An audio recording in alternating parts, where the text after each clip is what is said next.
दोस्तों, बांग्लादेश इस वक्त इतिहास के सबसे खतरनाक और अनिश्चित दौर से गुजर रहा है, जहां सत्ता की गलियों से लेकर ढाका की सड़कों तक सिर्फ बारूद की गंध और अनिश्चितता का साया मंडरा रहा है। और इसी बीच एक ऐसी खबर सामने आई है जिसने पूरे दक्षिण एशिया के रणनीतिक गलियारे में हलचल पैदा कर दी है, क्योंकि पहली बार मोहम्मद यूनुस को पूरी तरह दरकिनार करते हुए भारत और बांग्लादेश के सेना प्रमुखों के बीच सीधी बातचीत का सिलसिला शुरू हो चुका है, जो इस बात का स्पष्ट संकेत है कि अब पानी सिर के ऊपर से गुजर चुका है। राजधानी ढाका की स्थिति आज ऐसी है कि वहां कोई नहीं जानता कि अगली सुबह सूरज किस करवट बैठेगा, क्योंकि जिस मुख्य सलाहकार मोहम्मद यूनुस ने लोकतंत्र और शांति के बड़े बड़े वादे किए थे, आज उनकी ही कुर्सी के नीचे से जमीन खिसकती नजर आ रही है और उनके द्वारा भारत पर लगाए गए परोक्ष आरोपों ने संबंधों में वह कड़वाहट भर दी है जिसे सुधारना अब सेना के ही वश की बात लग रही है। देश में चारों तरफ अराजकता का तांडव है, सड़कों पर कट्टरपंथियों का जमावड़ा है और प्रशासन नाम की चीज जैसे हवा में गायब हो चुकी है, जिसके चलते भारत को मजबूरन अपनी सुरक्षा और हितों की रक्षा के लिए सीधे सेना प्रमुख जनरल वकार उस जमान से संपर्क साधना पड़ा है, ताकि किसी भी तरह की गलतफहमी या सीमा पर होने वाले टकराव को टाला जा सके। यह पूरी स्थिति तब और भी ज्यादा पेचीदा हो गई जब यह बात खुलकर सामने आई कि मोहम्मद यूनुस और सेना प्रमुख के बीच गहरे मतभेद हैं और यूनुस तो उन्हें पद से हटाने की साजिश तक रच रहे थे, लेकिन सेना के भीतर की चट्टानी एकता और संस्थागत मजबूती ने उनके इन मंसूबों पर पानी फेर दिया। और आज हालात यह हैं कि देश को संभालने की चाबी निर्वाचित सरकार या सलाहकार परिषद के पास नहीं, बल्कि सेना के मुख्यालय में नजर आ रही है। बांग्लादेश की राजनीति में उस्मान हादी की मौत ने आग में घी डालने का काम किया है, जिसे एक छात्र नेता के रूप में पेश तो किया गया, लेकिन उसकी असल पहचान एक कट्टर भारत विरोधी चेहरे के रूप में थी। और उसकी मौत को ढाल बनाकर जिस तरह से भारत विरोधी भावनाओं को भड़काया गया, उसने यह साबित कर दिया कि वहां की अंतरिम सरकार स्थिति को संभालने में पूरी तरह नाकाम रही है और शायद जानबूझकर इस हिंसा को हवा दी जा रही है ताकि असल मुद्दों से ध्यान भटकाया जा सके। हादी के जनाजे के दिन जो तांडव सड़कों पर दिखा और जिस तरह से नारेबाजी हुई, उसने भारत की चिंताएं 100 गुना बढ़ा दी हैं, क्योंकि 1971 के बाद पहली बार ऐसा हुआ है जब भारत की संसदीय समिति ने बांग्लादेश को अपनी सुरक्षा के लिए सबसे बड़ा खतरा और रणनीतिक संकट करार दिया है। दुनिया देख रही है कि कैसे मोहम्मद यूनुस ने सुधारों के नाम पर चुनाव टालने की कोशिश की और विरोधियों की आवाज को कुचलने का प्रयास किया, जिसका नतीजा यह निकला कि आज जनता का गुस्सा ज्वालामुखी बनकर फट रहा है और चुनाव होने की संभावना अब कोसों दूर नजर आ रही है। हालात की गंभीरता को समझते हुए अमेरिका और संयुक्त राष्ट्र ने अपने नागरिकों के लिए चेतावनी जारी कर दी है, जो किसी भी देश के लिए अंतर्राष्ट्रीय स्तर पर सबसे बड़ी शर्मिंदगी की बात है, क्योंकि जब दुनिया को लगने लगे कि आप अपने देश में विदेशियों की रक्षा नहीं कर सकते, तो इसका सीधा मतलब है कि सत्ता पर आपकी पकड़ खत्म हो चुकी है। पत्रकारों पर होने वाले जानलेवा हमले और भारतीय मिशनों को निशाना बनाने की कोशिशों ने यह साफ कर दिया है कि वहां कानून का राज नहीं, बल्कि भीड़ का तंत्र हावी है। और इसी अंधेरे वक्त में भारत ने एक बहुत ही व्यावहारिक फैसला लेते हुए सेना के साथ सीधा संवाद स्थापित किया है, क्योंकि ऐतिहासिक रूप से बांग्लादेशी सेना का नजरिया भारत के प्रति हमेशा संतुलित रहा है। आज हर कोई यही पूछ रहा है कि क्या बांग्लादेश एक और सैन्य शासन की ओर बढ़ रहा है, या फिर खालिदा जिया की पार्टी सत्ता पर काबिज होगी, या फिर किसी चमत्कार की तरह शेख हसीना की वापसी के रास्ते खुलेंगे, क्योंकि अनिश्चितता के इस काले बादल में फिलहाल कोई भी रोशनी की किरण दिखाई नहीं दे रही है। भारत की सतर्कता और सेना प्रमुखों के बीच की यह नई हॉटलाइन इस बात का प्रमाण है कि नई दिल्ली अब किसी भी तरह का जोखिम लेने के मूड में नहीं है और वह बांग्लादेश के हर उस घटनाक्रम पर पैनी नजर रखे हुए है जो भविष्य में पूरे उपमहाद्वीप की शांति को भंग कर सकता है। आने वाले कुछ दिन या शायद कुछ घंटे बांग्लादेश के भविष्य की पटकथा लिखेंगे और यह तय करेंगे कि यह देश स्थिरता की ओर लौटेगा या फिर अराजकता के उस दलदल में धंस जाएगा जहां से वापसी का कोई रास्ता नहीं बचता, क्योंकि सत्ता के केंद्रों के बीच की यह खींचतान अब किसी बड़े विस्फोट की ओर इशारा कर रही है। इस महासंकट की घड़ी में अब सबसे बड़ा सवाल यह उठ रहा है कि क्या बांग्लादेश एक संप्रभु राष्ट्र के तौर पर अपनी पहचान बचा पाएगा, या फिर यह दक्षिण एशिया का नया अशांति केंद्र बन जाएगा। क्योंकि जिस तरह से वहां की सड़कों पर सरेआम हथियारों का प्रदर्शन हो रहा है और अल्पसंख्यकों के साथ साथ पत्रकारों को चुन चुन कर निशाना बनाया जा रहा है, उसने पूरी दुनिया को झकझोर कर रख दिया है। मोहम्मद यूनुस, जो कभी शांति के दूत कहे जाते थे, आज उनके शासनकाल में रक्तपात और प्रतिशोध की राजनीति का ऐसा नंगा नाच हो रहा है जिसने लोकतंत्र की जड़ों को ही खोखला कर दिया है। और यही वजह है कि भारत की खुफिया एजेंसियां और सुरक्षा बल 24 घंटे हाई अलर्ट पर हैं, क्योंकि सीमा पार पल रही यह अस्थिरता किसी भी वक्त घुसपैठ और आतंकी गतिविधियों के रूप में भारतीय सीमा के भीतर दाखिल हो सकती है। ढाका से आ रही खबरें बताती हैं कि सेना के भीतर भी अब दो फाड़ होने की स्थिति बन रही है, क्योंकि एक तरफ वे अधिकारी हैं जो कट्टरपंथी विचारधारा के प्रभाव में आ रहे हैं और दूसरी तरफ वे पेशेवर सैनिक हैं जो देश को बचाना चाहते हैं। और इसी आंतरिक कलह का फायदा उठाकर भारत विरोधी ताकतें बांग्लादेश की धरती का इस्तेमाल भारत के खिलाफ साजिश रचने के लिए कर रही हैं, जिसका करारा जवाब देने के लिए ही भारतीय सेना प्रमुख ने सीधे तौर पर दखल दिया है, ताकि पड़ोसी देश में पल रहे इस जहर को वक्त रहते नियंत्रित किया जा सके। शेख हसीना के देश छोड़ने के बाद जो शून्य पैदा हुआ था, उसे भरने की कोशिश में जुटे मोहम्मद यूनुस अब खुद उस भंवर में फंस चुके हैं जहां से निकलने का रास्ता सिर्फ सेना के गलियारों से होकर गुजरता है। लेकिन सेना प्रमुख वकार उस जमान के साथ उनके बिगड़ते रिश्तों ने यह साफ कर दिया है कि बांग्लादेश में बहुत जल्द एक बड़ा तख्ता पलट या सत्ता परिवर्तन देखने को मिल सकता है, जिसकी स्क्रिप्ट शायद लिखी जा चुकी है। विदेशी निवेश पूरी तरह ठप हो चुका है और बांग्लादेश की अर्थव्यवस्था, जो कभी तेजी से उभर रही थी, आज वेंटिलेटर पर है, जिससे आम जनता का गुस्सा अब यूनुस सरकार के खिलाफ फूट रहा है और लोग फिर से सड़कों पर उतरने की तैयारी कर रहे हैं, जिससे यह स्पष्ट है कि आने वाले समय में हिंसा और बढ़ेगी।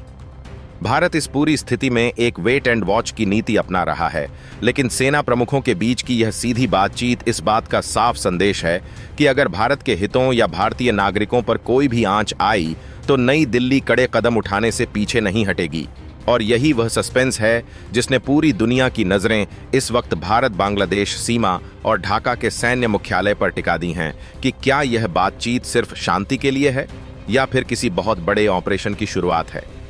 बांग्लादेश के मौजूदा हालात अब उस मोड़ पर आ चुके हैं जहां से वापसी का हर रास्ता बंद नजर आता है और हवाओं में तैरती यह खामोशी किसी बहुत बड़े तूफान के आने की तस्दीक कर रही है, क्योंकि ढाका के पावर कॉरिडोर से निकलकर आ रही खबरें यह इशारा कर रही हैं कि मोहम्मद यूनुस के पैरों के नीचे की राजनीतिक जमीन पूरी तरह खिसक चुकी है।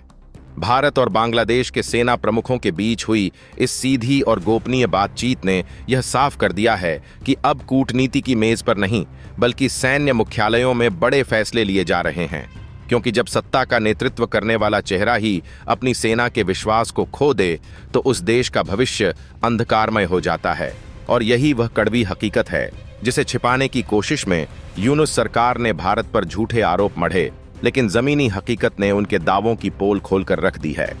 सीमा पर बढ़ती हलचल और भारतीय सुरक्षा बलों की मुस्तैदी इस बात का प्रमाण है कि खतरा अब सिर्फ राजनीतिक नहीं रहा, बल्कि यह एक गंभीर रणनीतिक चुनौती बन चुका है, क्योंकि उग्रवादी संगठनों ने अराजकता की इस आड़ में फिर से अपने सिर उठा लिए हैं और वे बांग्लादेश की मिट्टी का इस्तेमाल भारत की अखंडता को चोट पहुंचाने के लिए करने की फिराक में हैं, जिसका मुकाबला करने के लिए भारतीय सेना ने अब सीधे कमान संभालते हुए पड़ोसी देश के सेना प्रमुख को साफ शब्दों में अपनी चिंताओं से अवगत करा दिया है।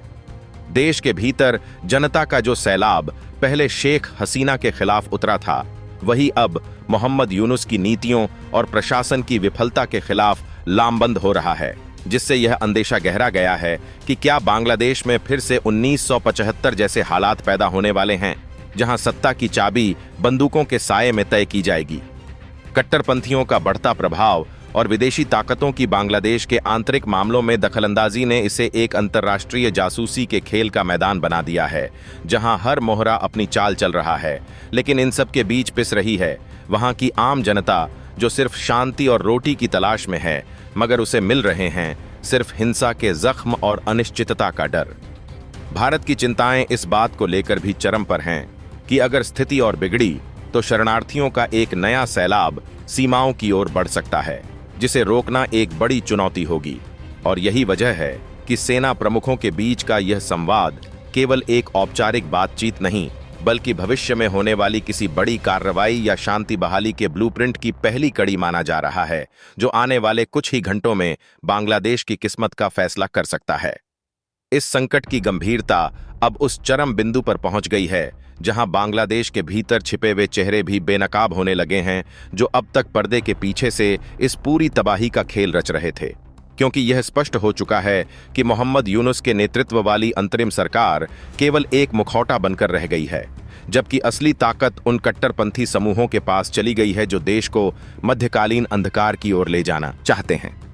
भारत की पैनी नजर उन खुफिया इनपुट पर टिकी है जो इशारा कर रहे हैं कि विदेशी ताकतें बांग्लादेश को भारत के खिलाफ एक लॉन्च पैड की तरह इस्तेमाल करने की फिराक में हैं, और इसी खतरे को भांपते हुए भारतीय सैन्य प्रतिष्ठान ने अपनी रणनीति में बड़ा बदलाव करते हुए सीधे बांग्लादेशी सेना के शीर्ष नेतृत्व को यह संदेश भेज दिया है कि स्थिरता के साथ कोई समझौता नहीं किया जाएगा। ढाका के गलियारों में यह चर्चा आम है कि आने वाले दिनों में सेना का दखल केवल कानून व्यवस्था तक सीमित नहीं रहेगा, बल्कि वे प्रशासन के उन हिस्सों पर भी नियंत्रण कर सकते हैं जहां से देश की नीति और नियति तय होती है। क्योंकि जनता का मोहभंग अब चरम पर है और लोग खुलेआम यह कहने लगे हैं कि शांति के नाम पर उन्हें सिर्फ गृह युद्ध के मुहाने पर लाकर खड़ा कर दिया गया है। पत्रकारों और बुद्धिजीवियों के खिलाफ जारी दमन चक्र ने यह साबित कर दिया है कि वहां अभिव्यक्ति की आजादी का गला घोंटा जा चुका है, और जब सूचनाओं का प्रवाह बंद होता है तो इसका मतलब है कि सत्ता के भीतर कुछ ऐसा पक रहा है जिसे दुनिया की नजरों से छिपाकर रखना ही मौजूदा नेतृत्व की मजबूरी बन गया है। इस पूरे परिदृश्य में सबसे भयावह स्थिति उन सीमावर्ती इलाकों की है जहां हिंसा और अस्थिरता का सीधा असर भारत के पूर्वोत्तर राज्यों की सुरक्षा पर पड़ सकता है, जिसके मद्देनजर भारत ने अपनी सीमाओं पर सुरक्षा घेरे को अभेद्य कर दिया है और साथ ही कूटनीतिक स्तर पर यह साफ कर दिया है कि वह बांग्लादेश की अखंडता का सम्मान तो करता है, लेकिन अपनी सुरक्षा की कीमत पर कोई ढिलाई नहीं बरतेगा। आने वाले चंद घंटों में अगर कोई बड़ी सैन्य हलचल या सत्ता के ढांचे में फेरबदल की खबर आती है तो इसमें किसी को आश्चर्य नहीं होना चाहिए, क्योंकि जो चिंगारी उस्मान हादी की मौत और भारत विरोधी नारेबाजी से शुरू हुई थी, वह अब एक ऐसी आग का रूप ले चुकी है जो पूरे ढाका को अपनी चपेट में लेने के लिए तैयार बैठी है। और इसी अनिश्चितता के बीच भारत और बांग्लादेश के सेना प्रमुखों की यह जुगलबंदी ही एकमात्र ऐसी उम्मीद है जो इस क्षेत्र को एक बड़े विनाशकारी युद्ध या विभाजनकारी हिंसा से बचा सकती है। बांग्लादेश की इस दहला देने वाली तस्वीर के बीच अब सबसे बड़ा सस्पेंस इस बात को लेकर है कि क्या मोहम्मद यूनुस स्वयं अपने पद से इस्तीफा देंगे या फिर सेना उन्हें एक सम्मानजनक विदाई का रास्ता दिखाएगी। क्योंकि जिस तरह से देश के भीतर प्रशासनिक ढांचा पूरी तरह चरमरा गया है, उसने यह साफ कर दिया है कि अब केवल बातों से हालात नहीं सुधरने वाले हैं। भारत के साथ सेना प्रमुखों की यह सीधी बातचीत इस बात का पुख्ता सबूत है कि अब रणनीतिक फैसलों में नागरिक सरकार की भूमिका लगभग शून्य हो चुकी है और पर्दे के पीछे एक ऐसी नई व्यवस्था की तैयारी चल रही है जो न केवल बांग्लादेश में अमन चैन वापस लाए, बल्कि भारत के साथ बिगड़ते जा रहे रिश्तों को भी पटरी पर ला सके। क्योंकि नई दिल्ली ने अपनी नाराजगी और चिंता के कड़े संकेत देकर यह बता दिया है कि वह अपने पड़ोस में एक और अशांत देश को बर्दाश्त नहीं करेगा। ढाका की यूनिवर्सिटी से लेकर आम बाजारों तक आज सिर्फ खौफ का साया है और कट्टरपंथियों की बढ़ती ताकत ने उन आम नागरिकों के मन में डर भर दिया है जिन्होंने कभी एक खुशहाल और धर्मनिरपेक्ष बांग्लादेश का सपना देखा था। लेकिन अब वही सपना एक खौफनाक मंजर में बदलता जा रहा है जिसे केवल एक मजबूत और अनुशासित संस्था ही रोक सकती है, और वह संस्था फिलहाल वहां की सेना ही नजर आती है। इस पूरे घटनाक्रम का सबसे चौंकाने वाला पहलू यह है कि अंतर्राष्ट्रीय मंच पर भी अब मोहम्मद यूनुस अलग थलग पड़ते जा रहे हैं, क्योंकि उनके द्वारा लगाए गए बेबुनियाद आरोपों ने उनकी साख को भारी चोट पहुंचाई है, जबकि दूसरी तरफ भारत ने पूरी दुनिया को यह दिखाने में सफलता पाई है कि वह केवल अपनी सुरक्षा के लिए ही नहीं बल्कि पूरे क्षेत्र की स्थिरता के लिए चिंतित है। अब सबकी निगाहें अगले कुछ हफ्तों पर टिकी हैं, क्योंकि अगर चुनाव की तारीखों का ऐलान नहीं हुआ और सेना ने कमान पूरी तरह अपने हाथ में ले ली, तो यह बांग्लादेश के इतिहास का एक नया और निर्णायक अध्याय होगा जिसका असर सदियों तक महसूस किया जाएगा। और यही वह मोड़ है जहां से इस पूरे संकट का अंतिम परिणाम निकलेगा, जो या तो बांग्लादेश को विनाश से बचा लेगा या मामला अब उस नाजुक मोड़ पर पहुंच चुका है जहां सत्ता का हर गलियारा एक गहरी साजिश की गवाही दे रहा है, क्योंकि जिस तरह से सड़कों पर खून और राजनीति में प्रतिशोध का मेल हुआ है, उसने बांग्लादेश को एक ऐसे चौराहे पर लाकर खड़ा कर दिया है जहां से एक रास्ता पूर्ण सैन्य नियंत्रण की ओर जाता है और दूसरा रास्ता एक भयावह गृहयुद्ध की ओर। मोहम्मद यूनुस के कार्यकाल में जिस तरह से लोकतांत्रिक संस्थाओं का पतन हुआ और जिस तरह भारत जैसे भरोसेमंद पड़ोसी के साथ रिश्तों की डोर को कमजोर किया गया, उसने यह स्पष्ट कर दिया है कि अब सत्ता के शीर्ष पर बैठे लोग केवल समय काटने की रणनीति अपना रहे हैं। दोस्तों, इस पर अपनी राय कमेंट बॉक्स में जरूर बताएं। इसी तरह की और भी नॉलेजेबल वीडियो देखने के लिए हमारे चैनल TND न्यूज को सब्सक्राइब जरूर कीजिएगा। धन्यवाद।